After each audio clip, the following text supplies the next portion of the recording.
Rampage review, William Regal. What you doing, son? Because apparently Excalibur is a shortcake.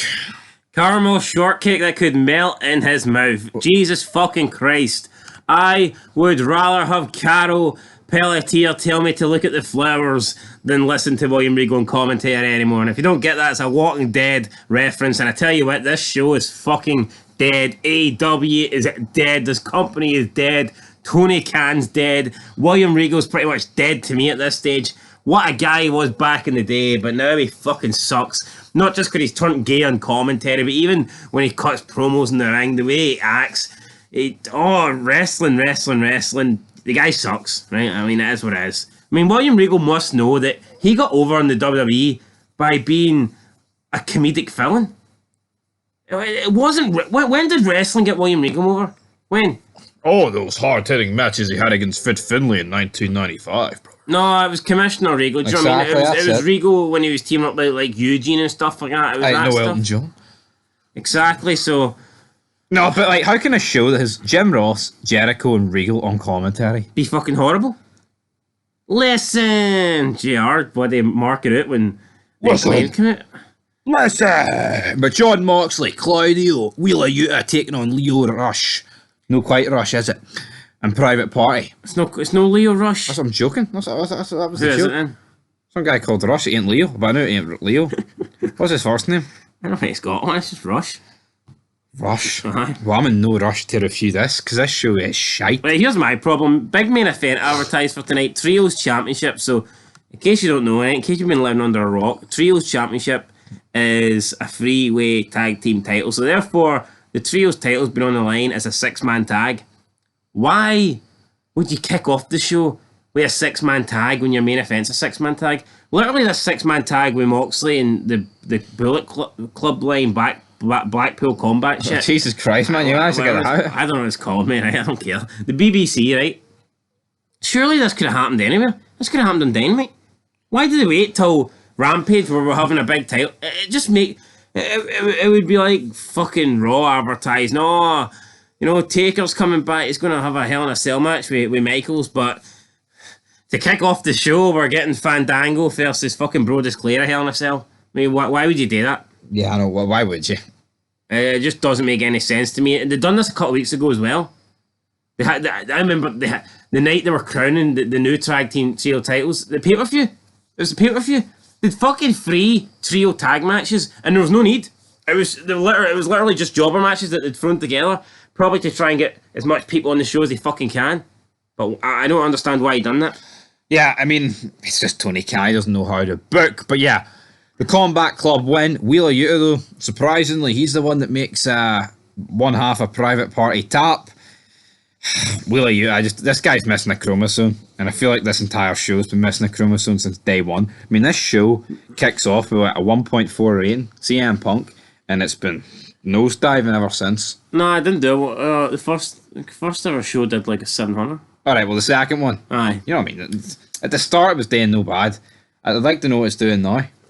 They killed Punk. Like, they fucking killed him in less than 3 months. 3 weeks. Fucking 3 minutes. Talking the shite that he did. Next up, the Varsity Bloodlines taking We're not going to discuss this match. What about the match? What do we want to discuss about the match? You didn't even say who fucking won. I did. I said Wheeler Yuta won with the bicep slicer. Look. He's only got the submission. I'm surprised about that. What's the bicep slicer? It's his finishing move. Oh, I don't want to see that. What's happened to Private Party? I thought this was supposed to be the AEW's version of Street Profits. Aye. Well, it's no. Where's Matt Hardy when you need him? Well, backstage, what show was I reviewing? He tried to make a deal with him not so long ago, but just didn't want anything to do with him. Anyway, the BCC win. Do you care? Do you care? No, I don't. Anyway, talk about caring. I care so much about this. Tony Nese, Josh Woods. Holy fuck, I had to watch this. This is why I tune in to Rampage. Well, when you've got Tony Nese and Josh Woods on the show, you know you have to... This ain't something you can just watch the next day. I had to sit up and watch this live because I just couldn't go to bed knowing that Tony Nese and Josh Woods were going to be on the show. I know. And we weren't disappointed because they won. Yeah. No. It's fucking loving life. I mean, staying up to 4, it was way worth it, man. Tony Nese and Josh Woods. I actually logged on to AEW.com shop to try and buy my Tony Nese and Josh Woods shirts, but Unfortunately, the internet's down, so I'm going to have to keep trying. But I've actually tried like 200 times in the last 60 minutes, but for some reason I just can't get through. But I'll keep on trying. I will get those Tony Nese and Josh Wood shirts by the end of the night. I thought you were going to say that they didn't have any merch for them because they're both absolute fucking shite, but we think they're great. It's probably because I've sold it, mate. That's what it is. Everyone's sold it. The world. See the way we're running out of oil. We've ran out of Tony Nese and Josh Wood fucking merch. That's what we've run out of. Guys are too good, man. And apparently there's talk in the UK of shutting down electricity for 3 hours a day. I can't. How am I supposed to go 3 hours for watching Tony Nese matches on YouTube? I know, come on. Fucking hell. We don't need sleep, we need Tony Nese. Anyway, guys, you understand sarcasm? Yep, you get that. Anyway, the Acclaim come out. What's this guy? What? No. Whoa. Arn Anderson is shown in the back looking disappointed. What? Aye, Arn Anderson, he's not happy that Pillman lost. Where you been, mate? Pillman's been losing for 3 years straight. Fucking idiot. I know we've just spent 10 minutes hyping these ones up and all, but Arn Anderson getting pissed on by Austin's the best thing he's actually done in WWE. It's actually the best thing he's done in the 21st century, I'd say. Probably his career, mate.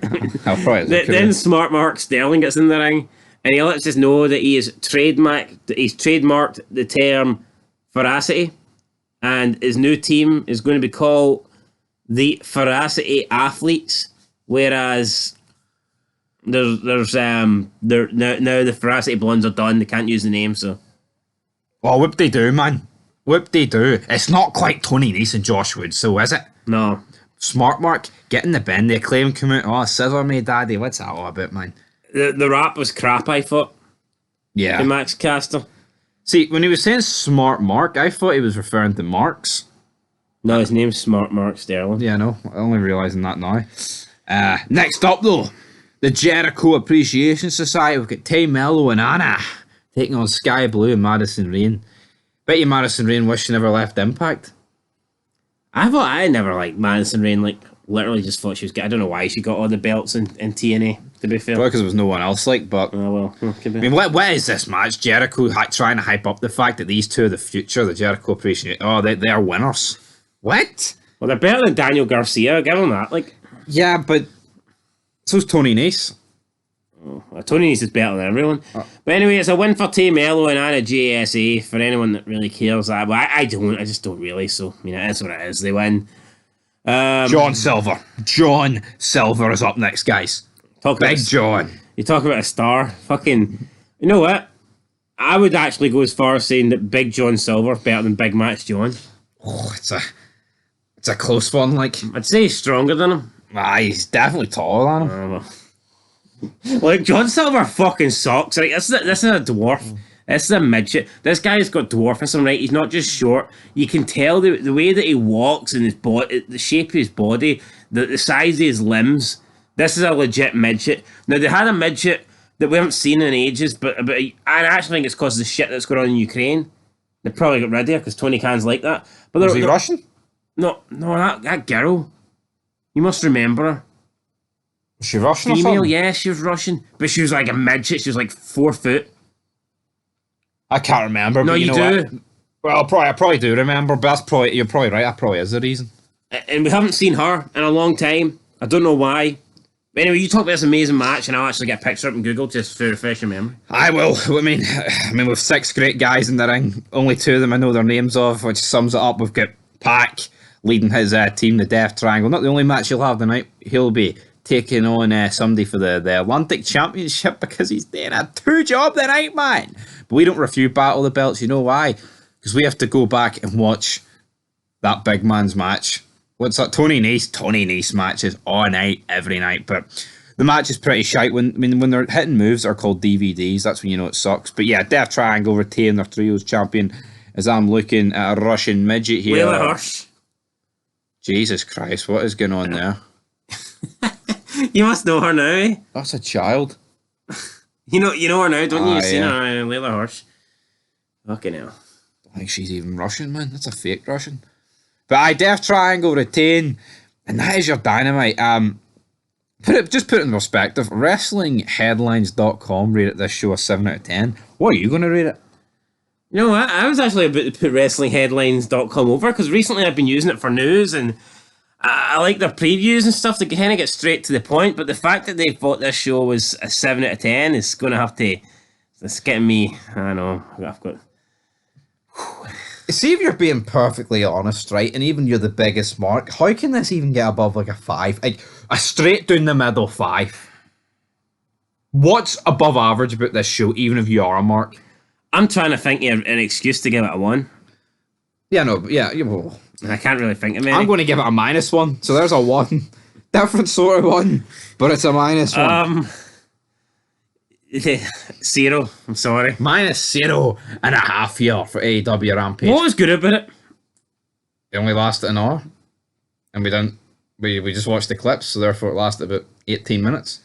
Well, when you put it like that, I mean, 18 minutes, 10. Chris. 18 minutes. Anyway, that's it. Next up, Extreme Rules has to be better than this, or else the network's getting cancelled. What was the talking points though about tonight on this? Like, what was the where did we leave the show thinking?